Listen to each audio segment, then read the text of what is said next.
So hello friends, तो आज हम बात करेंगे दी source of variations. So in measurement अगर हम कुछ भी चेक करते हैं या मेजर करते हैं तो हम हमारा अल्टीमेट गोल एमएससी का है कि हमारा मेजरमेंट का जो सिस्टम है उसकी एरर कम से कम हो, सो दैट कि हम एग्जैक्ट वैल्यू पता कर सके कि हमारे प्रोसेस कैसा परफॉर्म कर रहा है या हमारा प्रोडक्ट ओके है या नॉट ओके है। जब हम मेजरमेंट सिस्टम करते हैं तो बहुत सारे वेरिएशंस रोल अदा करते हैं और हमारा अल्टीमेट गोल है कि वो सारे वेरिएशंस को हम कम करें, सो दैट कि हमारा जो मेजरमेंट एरर है वो कम से कम हो सके। जो सोर्स है जो वेरिएशंस के मेजरमेंट के अंदर जो रोल अदा करते हैं, that is called as swipe. Swipe means S for standard. जो स्टैंडर्ड है जिससे कि हम अपने इंस्ट्रूमेंट को कैलिब्रेट कर रहे हैं या हम वर्किंग स्टैंडर्ड कहते हैं। स्टैंडर्ड के बारे में हम डिटेल में आगे बात भी करेंगे, कितने तरह के स्टैंडर्ड्स होते हैं।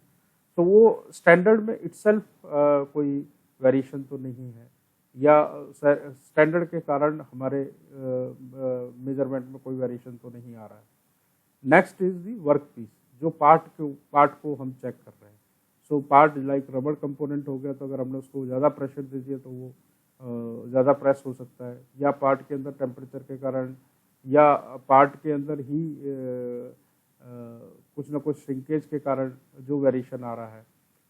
हमारे जो वर्क पीस है, जिस पार्ट को हम चेक कर रहे हैं, उसके कारण जो वेरिएशन आता है, that called as a W और वर्क पीस वेरिएशन।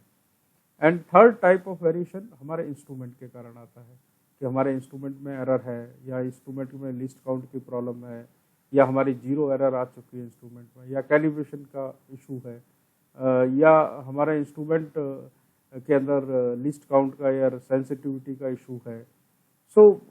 इस टाइप की जो वेरिएशंस आते हैं उसको हम इंस्ट्रूमेंट के कारण जो वेरिएशन आते हैं, उसको हमें कम से कम करना है। And fourth one is the person और प्रोसीजर। जो इंस्पेक्टर हम मेजरमेंट कर रहा है उसके कारण कितनी एरर आ रही है, या वो जो मेथड से कर रहा है, कितना प्रेशर लगा रहा है, वो कितना कॉम्पिटेंट है, किस तरीके से इंस्ट्रूमेंट को पकड़ रहा है। तो वो जो भी मेथड के कारण या जो प्रोसीजर का मेजरमेंट प्रोसीजर के कारण जो एरर आ रही है, वो एरर हमारे मेजरमेंट में कंट्रीब्यूट करती है। वो एक सोर्स है वेरिएशन का, उसे भी हमें एलिमिनेट करना है या कम से कम करना है। And last one is because of environment. Change in temperature, change in humidity, उसके कारण जो हमारे मेजरमेंट के अंदर वेरिएशन आ रहा है। बिकॉज हम सॉफ्ट फ्लोर के ऊपर चेक करते हैं तो सॉफ्ट फ्लोर पे टेम्परेचर का वेरिएशन रहता ही है। कंट्रोल कंडीशन में हम नहीं कर सकते हमेशा मेजरमेंट। हम नाइट में कर रहे हैं, सुबह कर रहे हैं, दोपहर को कर रहे हैं, कभी ह्यूमिडिटी ज़्यादा है सॉफ्ट फ्लोर की, कभी हमारा टेम्परेचर ज़्यादा है, टेम्परेचर का वेरिएशन आ रहा है। एनवायरमेंटल कंडीशन के कारण जो वेरिएशन आता है मेजरमेंट में, that variation also we have to analyze and reduce with the help of measurement system analysis. जो source of variation है measurement system में, that comes because of swipe. Now we will talk about the alarms. दो तरह की जो हमारी errors आती हैं मेजरमेंट के अंदर, जिसे हम टाइप 1 एरर या टाइप 2 एरर कहते हैं, और वी कैन से दैट कि फॉल्स अलार्म और मिस रेट। दोनों को अगर हम ऐड करते हैं तो टोटल एरर रेट हो गया कि हमारा मेजरमेंट कितना डिसीजन के अंदर कितना एरर दे सकता है। अगर हम सपोज एक पार्ट बिल्कुल ओके है लेकिन हमारा मेजरमेंट सिस्टम के कारण हम उसको बैड बोल रहे हैं, लाइक अगर पार्ट है 2 ± 2.02 और हम उसको पढ़ रहे हैं 2 mm, उससे क्या हो गया कि वो अंडरसाइज हो गया। अगर हम ओके पार्ट को नॉट ओके बोल रहे हैं, that we called as a type 1 error which producer risk. Because okay part को अगर हम बैड करके रिजेक्ट कर दे रहे हैं तो लॉस किसका है, जो मैन्युफैक्चरिंग कर रहा है। जो प्रोड्यूस कर रहा है प्रोडक्ट को, उसके लिए प्रॉब्लम है। और इसको और अगर हम एट्रीब्यूट के दौरान बात करते हैं तो उसे हम फॉल्स अलार्म भी कहते हैं कि हम गलत चीज़ बोल रहे हैं। And second type of error is अगर हम बैड पार्ट को, नॉट ओके पार्ट को ओके बोल देते हैं या गुड बोल देते हैं, that we called as a type 2 error. और मिस रेट मीन्स हमने मिस कर दिया एजी पार्ट को पकड़ने में एंड हम उसको ओके बोल दिया। इसके अंदर हमारा कंज्यूमर रिस्क में या हमारा कस्टमर रिस्क में क्योंकि हम नॉट ओके पार्ट को कस्टमर तक भेज सकते हैं।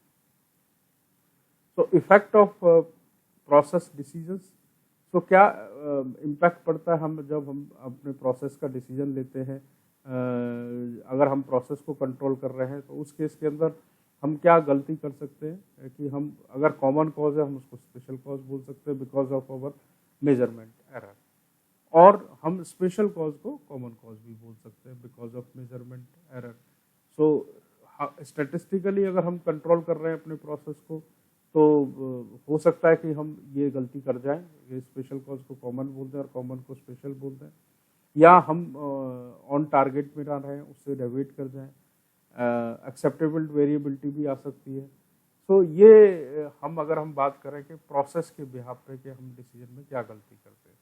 So the relationship between the actual and the observe process variation, अगर हम रिलेशनशिप की बात करें तो जो हम एक्चुअल रीडिंग बोल रहे हैं उसके अंदर हमारी मेजरमेंट एरर भी है।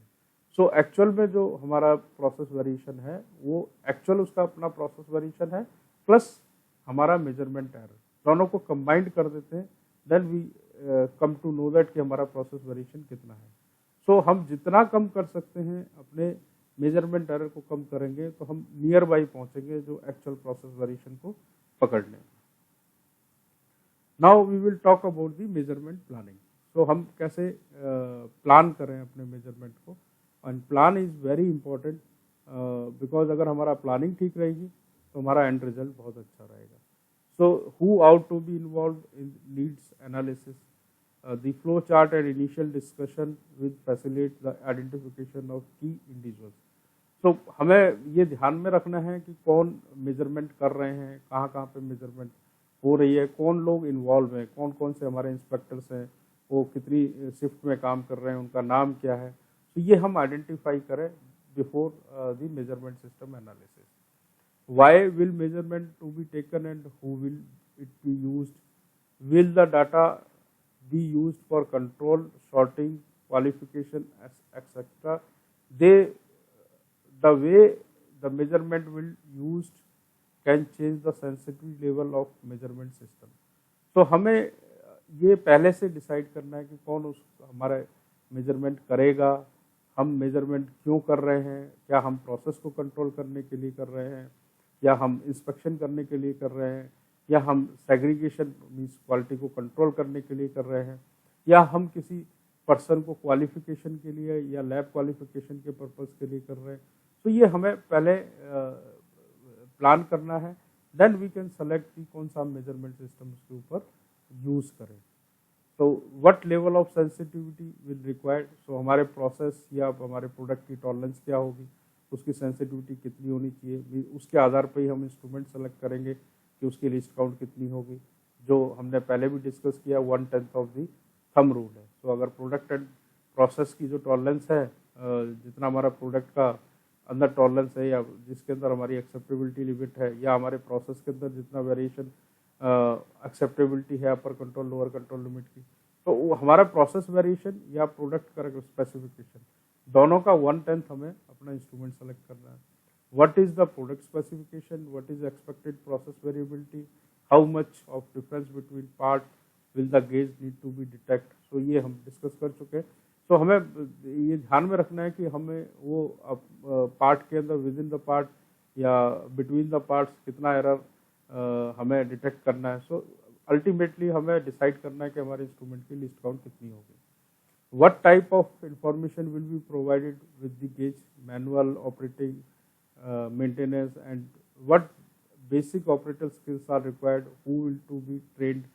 सो हमें वो गेज के अंदर का मैनुअल कैसा है, हमें उसकी मेंटेनेंस कैसे करनी है, और क्या क्या हमें इंफॉर्मेशन चाहिए गेज से रिलेटेड, कितना ऑपरेटर हमारा स्किल होना चाहिए उस गेज को यूज़ करने के लिए, कौन उसको ऑपरेटर को ट्रेंड करेगा, how are the measurement taken, कैसे हम मेजरमेंट लेंगे, विल इट डन मैनुअली और moving conveyor, offline, automatically. So measurement हम कैसे कर रहे हैं, हम मैनुअल कर रहे हैं या हम ऑटो में कर रहे हैं थ्रू सेंसर, या हम कन्वेयर के ऊपर कर रहे हैं, ऑफलाइन कर रहे हैं या ऑटोमेटिक मेजरमेंट कर रहे हैं।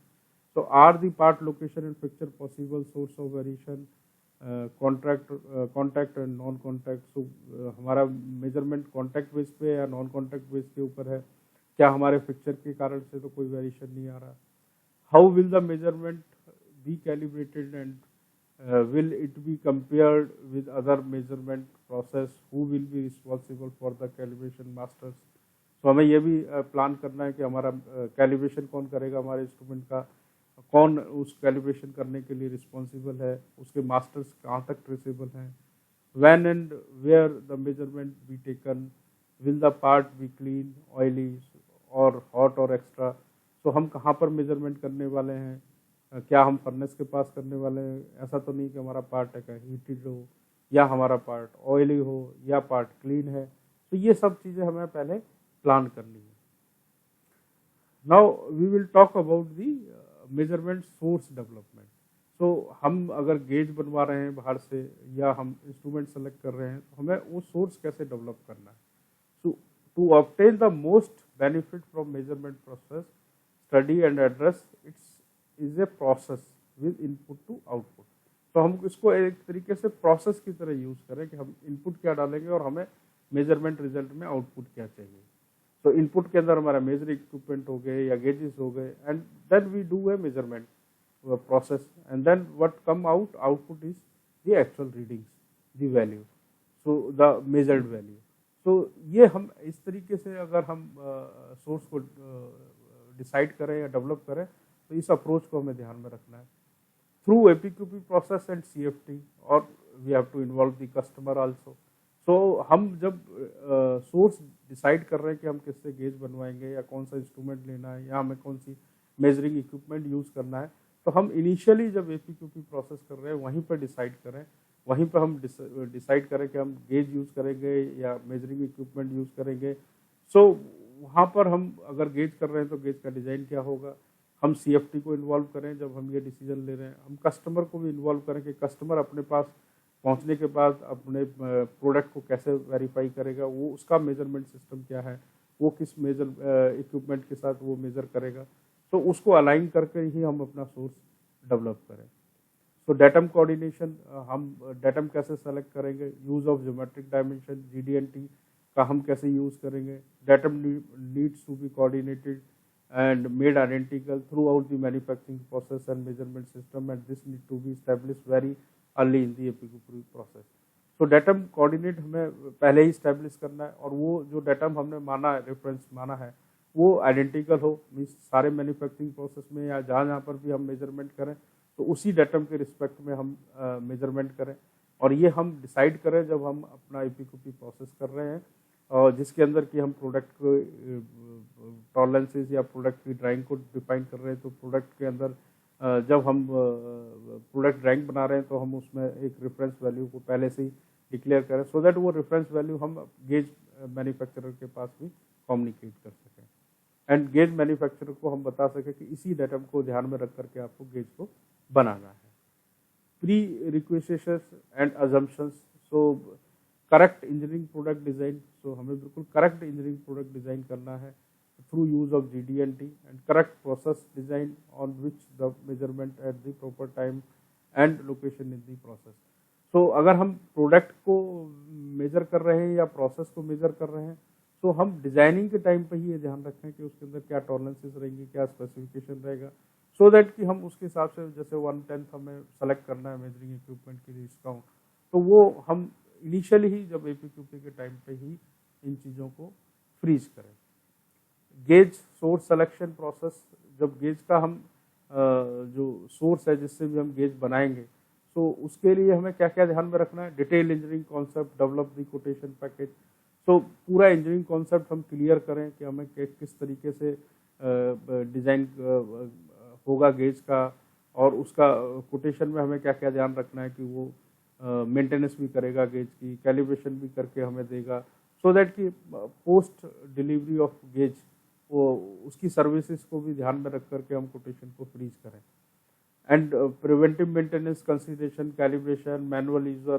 सो जब हम सोर्स डिसाइड कर रहे हैं तो हम उससे ये ध्यान में रखें कि उससे हम पूछें कि भैया कब कब प्रिवेंटिव करना है, प्रिवेंटिव मेंटेनेंस के लिए क्या क्या चेक पॉइंट्स होंगे, और कैलिब्रेशन कौन करेगा, कैसे होगा, एंड उस गेज का यूज़र मैनुअल होना चाहिए सो दैट अगर भी ख़राब हो जाए या हमें थोड़ी बहुत ट्रबल शूटिंग आ जाए तो हम ठीक कर सकें या वो खुद ठीक कर सके।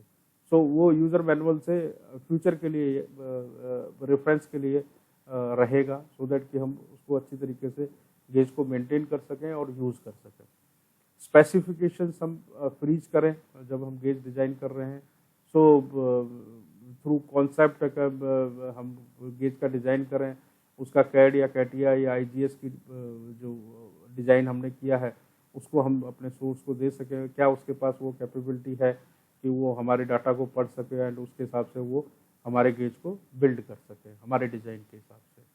इवैल्यूएट द कोटेशन, सो हमें उसके बाद कोटेशन को इवैल्यूएट करना है कि क्या हमारी इन सारी चीज़ों को उसने ध्यान में रखा है।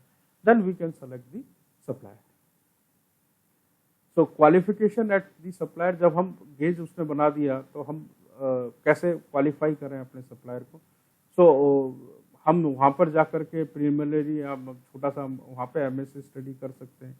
वहाँ पर हम जो गेज बना है उसकी रिपीटेबिलिटी वहाँ चेक करें एंड रिप्रोड्यूसिबिलिटी चेक करें एंड बायस और लीनियरिटी देखें कि हमारे कितना प्रिसाइज बनाया है उसने गेज या उसके अंदर कोई लीनियर एरर तो नहीं है। अगर वो डिफरेंट रेंज के ऊपर अगर हमारा गेज या इंस्ट्रूमेंट यूज़ हो रहा है तो assessment of customer purpose of measurement, so customer कैसे क्या यूज़ कर रहा है, कस्टमर को एरर कितनी चाहिए। सो कस्टमर को भी हम अलाइन करें जब हम अपने सप्लायर को क्वालिफाई कर रहे हैं जहाँ से हम इंस्ट्रूमेंट ले रहे हैं या गेज ले रहे हैं। Quality of pieces trials and operator in study, so कितने क्वांटिटी हम चेक करेंगे और वो क्वांटिटी अवेलेबल है या नहीं है, क्या ट्रायल करेंगे हम, कितनी बार एक रिपीटेबिलिटी चेक करेंगे एंड कौन कौन से ऑपरेटर्स को हम यूज़ करेंगे स्टडी में।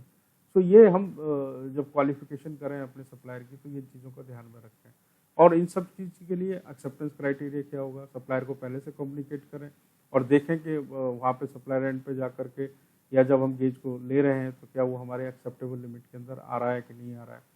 Use of supplier personal versus customer supplied personal, so अगर कस्टमर ने कोई डेजिनेटेड आदमी दिया हुआ है या कस्टमर ने हमें बोला हुआ है कि यहीं से बनाना है तो हम उसका भी यूज़ करें, उस पर्सन का भी यूज़ करें जो हमें गाइड कर रहा है और सप्लायर का जो पर्सन है उसको भी यूज़, दोनों को अलाइन करें सो दैट कि हमारी रिक्वायरमेंट 1-to-1 कम्युनिकेट हो सके कि कस्टमर और क्या चाहता है सो दैट कि सप्लायर उसके अंदर वो इनटेक कर सके।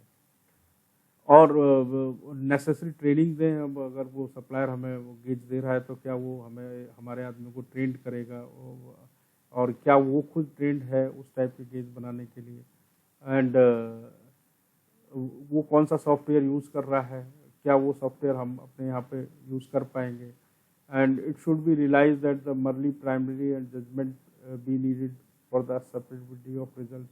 सो हम क्लियर कट रहे हैं अपने सप्लायर के साथ कि वो हमारी एक्सेप्टेबल लिमिट या हमारा जो जजमेंटल क्राइटेरिया उसके हिसाब से ही वो हमारे गेज को बना पाएगा। अब जब वो हमें को डिस्पैच करे गेज को तो हमें किस किस चीज़ का ध्यान रखना है, तो हमें शिपमेंट चेकलिस्ट बनानी है सो दैट कि वी शुड क्लियर कि वो सप्लायर को भी क्लियर हो कि वो चेकशीट को एक बार रिव्यू कर ले एंड हम भी क्लियर हो। तो when should be the equipment be shift, कब है हम कब उसने हमें डिस्पैच करना है, हाउ शुड बी शिफ्ट, वो अपना ट्रांसपोर्टेशन अपना यूज़ करेगा या हम हमारा यूज़ करेगा, बिकॉज ट्रांसपोर्टेशन के कारण कोई गेज के अंदर एरर या वियर एंड टियर ना आ जाए। Who remove the equipment from the truck और रेल कार, मीन्स कौन उसको इंस्ट्रूमेंट को उतारेगा और कौन उसको इंस्टॉल करेगा और क्या इंश्योरेंस की ज़रूरत है या नहीं है, कोई डॉक्यूमेंटेशन तो नहीं चाहिए हमें उस इंस्ट्रूमेंट के साथ विच रिलेटेड टू हार्डवेयर और सॉफ्टवेयर, उससे रिलेटेड कोई डाटा है तो वो हमें देगा या नहीं देगा। Does the customer have the proper equipment to unload the hardware, तो जहाँ पर वो उतरने वाला है क्या उसके पास प्रॉपरली इक्विपमेंट हैं उसको उतारने के लिए, अगर नहीं है तो सप्लायर प्रोवाइड करें। Where will the system be store until shipment, so कब तक उसको कैसे हम रिटेन करेंगे, किस तरीके से सेफ रखेंगे शिपमेंट से पहले और या शिपमेंट के जब हमने उतार लिया और उसके बाद इंस्टॉल होने तक उसको कैसे टेक केयर करना है, कैसे उसको प्रिजर्व रखना है। So this should be clear. तो types of measurement system variations, तो कितने तरह के हमारे मेजरमेंट सिस्टम वेरिएशंस होते हैं। वैसे स्वाइप के बारे में हमने बात कर लिया, now we will discuss some more about the system errors. So basically 5 category हैं हमारे इस MSA AIG मैनुअल में, जिस तरीके से हमने वेरिएशन को डिस्ट्रीब्यूट किया। सो हम क्या क्या मेजरमेंट सिस्टम वेरिएशन आइडेंटिफाई कर सकते हैं अपने मेजरमेंट में, और कौन कौन से टूल हैं, that is that 5 are bias, repeatability, reproducibility, stability and linearity. So bias का मतलब होगा कि हमारी रेफरेंस वैल्यू से कितना डिस्टेंस है, हमारा इक्विपमेंट कितना प्रिसाइज है। स्टेबिलिटी, ओवर द टाइम कितना बायस आ रहा है। लीनियरिटी, विद रेंज, हमारे जो इक्विपमेंट है उसके अंदर कितनी यूनिफॉर्मिटी है हमारे इंस्ट्रूमेंट में, वो पूरी रेंज के अंदर वो बिल्कुल उसके अंदर बायस तो नहीं है। सो रिपीटेबिलिटी कैसी है, रिप्रोड्यूसिबिलिटी कैसी है। तो ये टाइप के हमारे मेजरमेंट सिस्टम के अंदर वेरिएशन आ सकते हैं, and we have to do measurement system on how to select these tools, ये हमें विशेष ध्यान रखना है। तो अगर एक इंस्ट्रूमेंट और एक स्टैंडर्ड रूम में और एक ही ऑपरेटर यूज़ कर रहा है, और अगर स्टैंडर्ड रूम में वो कैलिब्रेशन वाला प्रोसेस है, तो वो वहाँ पर उस इंस्ट्रूमेंट का बायस इज़ वेरी इंपॉर्टेंट। अगर वो एक वर्नियर कैलिपर है जो कि हर डिफरेंट रेंज पे यूज़ हो रहा है, लेकिन एक ही आदमी यूज़ कर रहा है, then we have to calculate the linearity. अगर हमारा शॉप फ्लोर पे टेम्परेचर में बहुत ज़्यादा डिफरेंस है, और हम क्या सुबह शाम दोपहर तीनों टाइम पे कर रहे हैं, और हर सीजन में कर रहे हैं, ह्यूमिडिटी का डिफरेंस है, टेम्परेचर का डिफरेंस है, then we have to calculate कि हमारी स्टेबिलिटी कितनी है इंस्ट्रूमेंट की। एंड अगर एक ही आदमी बार बार इंस्पेक्शन करता है और डिफरेंट डिफरेंट टाइप के पार्ट करता है, then we have to see the repeatability कैसी है, हमारा इंस्ट्रूमेंट कितना रिपीटेबिलिटी दे रहा है, मतलब हमारे मेजरमेंट में कितना वेरिएशन आ रहा है अगर हम एक ही बार रखें 10-12 बार एक ही पार्ट को चेक करते हैं। और अगर हमारे बहुत सारे पर्सन्स अगर किसी मेजरमेंट में इन्वॉल्व हैं, then we have to calculate the reproducibility. So a creation to accept new measuring equipment. So हम नया मेजरमेंट सिस्टम या नया मेजरिंग इक्विपमेंट इस बेस के ऊपर सेलेक्ट करें।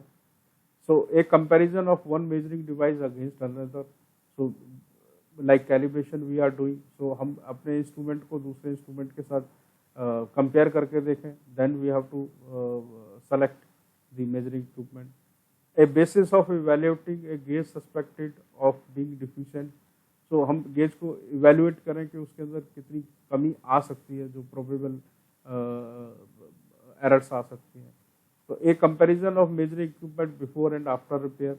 सो हम ये भी कंपेयर करके देखें कि वो बिना रिपेयर और आफ्टर रिपेयर के बाद तो उसके अंदर कोई एरर तो नहीं आ रही, क्योंकि हमें रिपेयर भी कराने की जरूरत पड़ेगी गेजेस को, इक्विपमेंट को। तो a required component for calculating process variation और accepted level of production variation. So हम ये भी ध्यान रखें कि हमारा प्रोसेस वेरिएशन कितना है, उसको कैलकुलेट करें, एंड देन हम देखें कि हमें 1/10 जो हमें सेलेक्ट करना है, तो हमारा मेजरमेंट सिस्टम उतना कैपेबल है, उसकी एरर 1/10 है कि नहीं है। तो information necessary to develop gauge performance curve which indicate the probability of accepting a part of some true value. So हम GPC gauge performance curve identify करके देखें कि हमारा गेज कितना सेंसिटिव है, वो ट्रू वैल्यू के आसपास कितना हमारे को रीडिंग दे सकता है। Now we will talk about the standards. So कितने टाइप के स्टैंडर्ड्स होते हैं।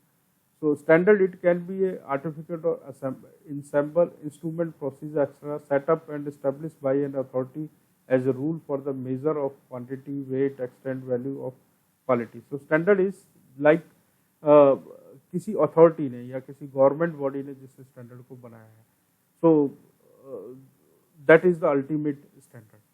Then we have to drive the reference standard, which is highest metrology quality available at a given location from which measurement made at the location and derived.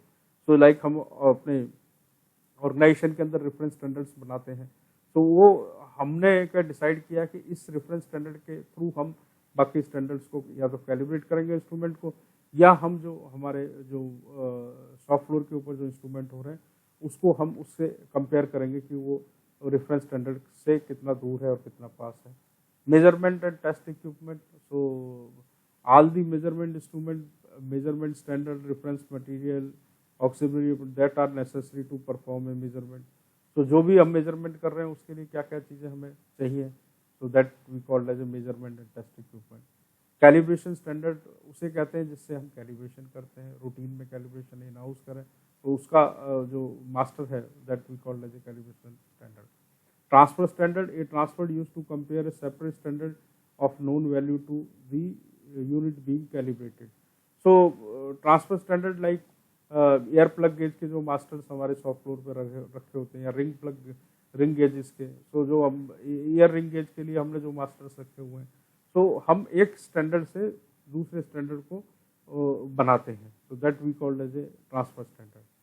Master a standard used as a reference in calibration process, जो calibration process के अंदर जिसके through हम compare करते हैं that we called as a master। And working standard, a standard whose intent use in perform routine measurement within laboratory, not intended as a calibration standard but may be utilized as a transfer standard।